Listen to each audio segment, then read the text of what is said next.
Қошақан балабақшасының балапан ересек тобының тәрбиеленушісі Төлебекова Медина.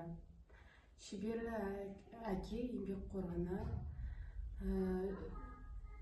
шеберлі бала сайысына қатысып отырмыз.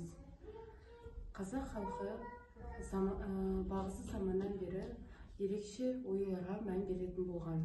Олар өздерінің киіз үйден бастап тұрмыс тіршілігіне қолданатын ыдыс-аяқ, киім-кешектеріне дейін ою өрнектерді түсіретін болыпты.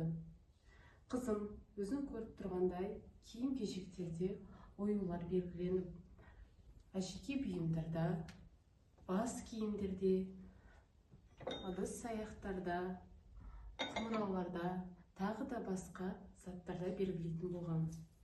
Қызым, бүгін сайысымызда қолданатын ол біздің жастығымыз. Бұл бізде қандай ою? Өркеш. Оюы. Иә, дұрыс. Түйе. Табан. Оюы.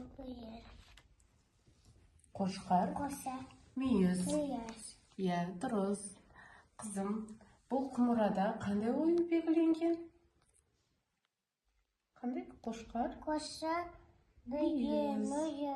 Дұрыс, иә. Қазір біз жастығымызға қошқар мүйізді оюымызды белгілеп түсіреміз.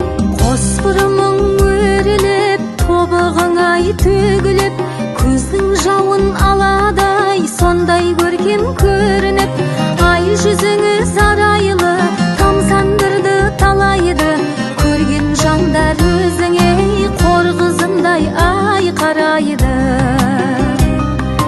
Сен қазақтың қызысың, жібек баян ізісің, асып кетер сендерден сұлулар жоқ біз үшін. Иманымен әдебі, қарапайым әлемі, біздер үшін қашанда қазақ қызай ой әдемі.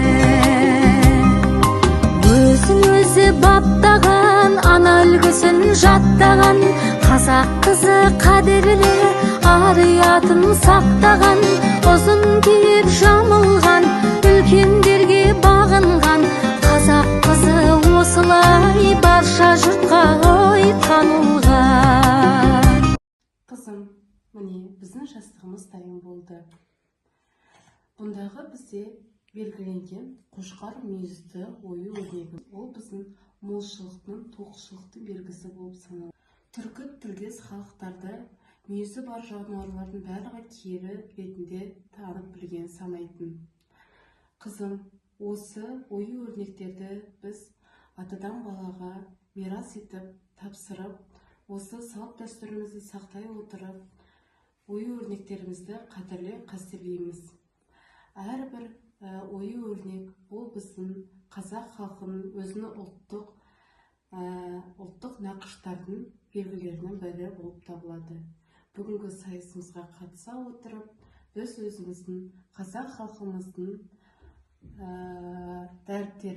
қазақи дәріптерді дәріптей отыра, шеберлі әке, еңбекқор ана және де өнерлі бала сайысында бірінші орын алуына тілектеспіз.